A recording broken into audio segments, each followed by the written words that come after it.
Alors, un smart contract, on n'a qu'à dire que le Bitcoin, quand il a été créé, c'est... alors, on n'a qu'à dire c'est de la DSL. Voilà, c'est du 56K. C'était le début d'Internet, etc., etc. Ensuite, il y a eu l'Ethereum. Ethereum, peu importe la manière dont vous le prononcez. On n'a qu'à dire que Ethereum, c'est l'arrivée de la DSL. Aujourd'hui, on a la DSL 512K, 1028, et puis maintenant, on a bien évidemment le Wi-Fi, bientôt on aura le Li-Fi, on a maintenant la fibre, etc. etc. Bon, j'exagère, hein, smart contract, c'est ultra avancé, mais c'était juste pour vous expliquer qu'en gros, le smart contract, c'est l'évolution naturelle du Bitcoin. En gros, il y a un petit génie qui s'appelle Vitalik, qui aujourd'hui habite en Suisse, qui a créé sa fondation, du coup, dans ce magnifique pays suisse qui a tout compris à la blockchain et qui est, pour moi, le pays qui a vraiment tout compris à la fois aux banques et à la fois à la blockchain. Et qui s'est dit, le Bitcoin, c'est génial, mais il y a un tout petit truc qui manque. Et c'était tout con, hein. C'était la possibilité, entre autres, d'exécuter un code. Voilà. Le mec, il s'est dit, putain, le Bitcoin, c'est génial, mais par exemple, je ne peux pas faire de paiement en plusieurs fois. Ou je ne peux pas soumettre un paiement à une condition. Par exemple, si c'est lundi, envoie de l'argent à Jeanne. C'est un truc con. Il s'est réveillé un matin, il s'est dit, putain, ça serait vraiment bien que je puisse faire des choses automatisées avec mes bitcoins. Alors, qu'est-ce que c'est qu'un smart contract? Comme son nom l'indique, c'est un contrat intelligent. Alors, imaginons, pour que vous compreniez bien comment ça fonctionne, ça, c'est l'énorme grosse autre révolution des cryptos, enfin de la blockchain, donc il faut vraiment que vous le compreniez. Imaginons que A est une agricultrice et qu'elle a plusieurs assurances. Elle a une assurance au cas où son avion est en retard. Alors, il y a pas mal de vos cartes bancaires qui disposent de cette assurance. Elle est agricultrice. Donc, du coup, elle a également une assurance contre le gel, parce que le gel peut détruire ses plantations, et du coup, elle perdra de l'argent, et donc elle est assurée contre ça. Et puis, elle a également une assurance contre la mort de la batterie de sa voiture. Je ne sais pas si ça existe, mais c'était pour l'exemple. Imaginons que son avion soit en retard. Imaginons que le gel détruise ses plantations. Et imaginons que la batterie de sa voiture meurt. Et bien, comme elle s'est assurée auprès de différents assureurs, elle va enfin pouvoir toucher, on va dire, j'allais dire le fruit, mais non, elle va juste pouvoir toucher son dû. Mais il faut faire quelque chose, il faut produire un effort. Donc d'abord, il faut qu'elle envoie les pièces justificatives à son assureur. Alors pour le billet d'avion, je ne sais pas si vous avez déjà essayé de faire ça, mais c'est assez drôle. Donc il faut envoyer en gros le billet d'avion, si vous ne l'avez pas jeté. Donc il faut envoyer le billet d'avion, la preuve de paiement. Ensuite, il faut réussir à prouver via une lettre tamponnée du machin, du truc de la tour de Montparnasse, de machin, que l'avion était bel et bien en retard. Ensuite, il faut envoyer tout ça avec accusé de réception, il faut trouver l'adresse, il faut aller à la poste qui est fermée ou qui est en grève, donc il faut revenir le lendemain.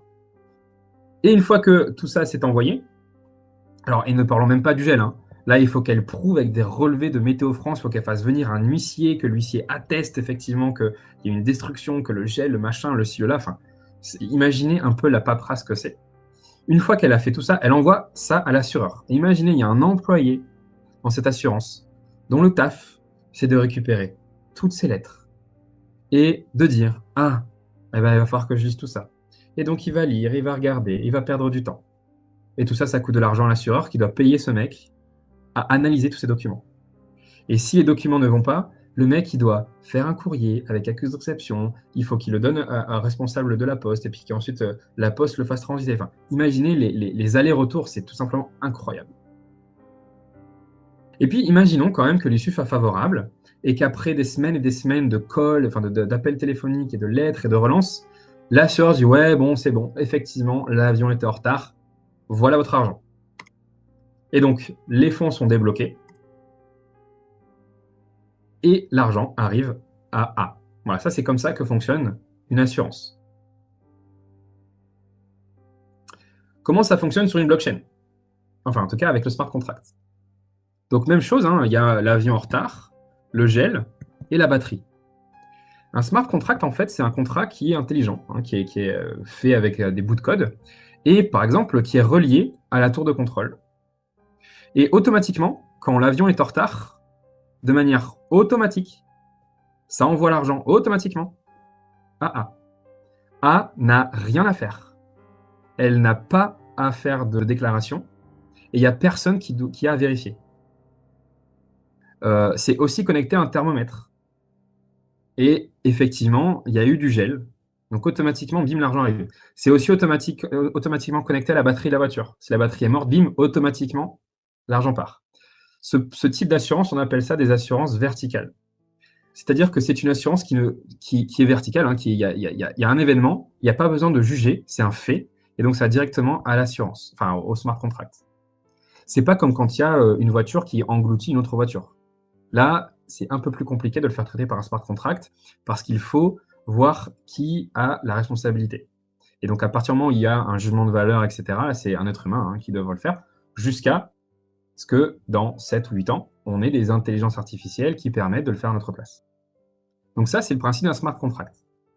Prenons un autre exemple, une autre utilisation du smart contract. Imaginons que A parie que Federer va gagner et que B parie que c'est Nadal qui va gagner. Donc les deux vont miser de l'argent, imaginons 10 €, et ils vont le mettre dans un coffre. Et en fait, ce coffre est détenu par Bwin, qui est un site de paris sportifs parmi d'autres. Il y a d'autres sites de sportifs, je ne les connais pas. De toute façon, le futur, c'est simple. C'est blockchain, intelligence artificielle et objets connectés. Et on peut aussi parler de réalité augmentée. Pour moi, c'est les 4 grandes tendances du futur. Donc, Bwin, qu'est-ce qu'il fait? Bwin reçoit l'argent.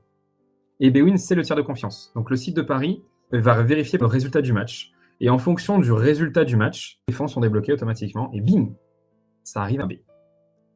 Donc là, dans ce système-là, on a dû utiliser un intermédiaire qui était par exemple un site de paris sportif. Et bien évidemment, il s'est pris une petite commission au passage, et etc., etc., etc.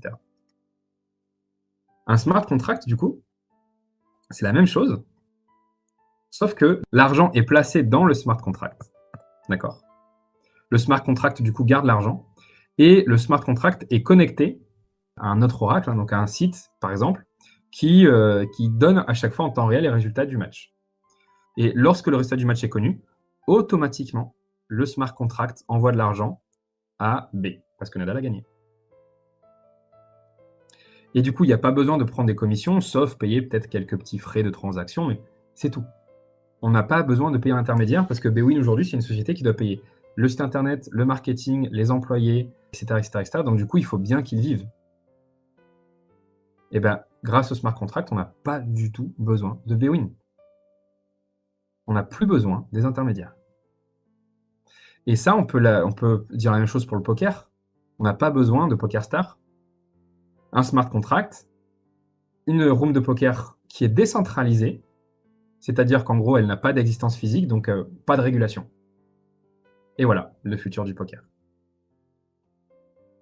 Est-ce que vous avez compris du coup ce que c'est qu'un smart contract? Alors, si vous voulez voir toutes les possibilités qu'offrent les smart contracts, encore une fois, Google, smart contract application, et vous verrez plein de choses auxquelles vous n'avez peut-être pas pensé. Comme par exemple, voilà, comme dit Lilian, appartement, ça peut être pour payer un loyer. Le smart contract, par exemple, peut être également utilisé pour remplacer le système de retraite des États ou pour remplacer tout simplement le système de paye. À la fin du mois, vous mettez un X argent dans un smart contract et en fonction si les employés ont été bien présents, ont pointé, etc., automatiquement, sans passer par un comptable, le smart contract va envoyer sur les comptes de chaque employé son salaire. Et en même temps, le smart contract va envoyer l'argent à l'État, automatiquement, sans aucune intervention humaine, sans erreur possible, sans éléments extérieurs, sans rien du tout.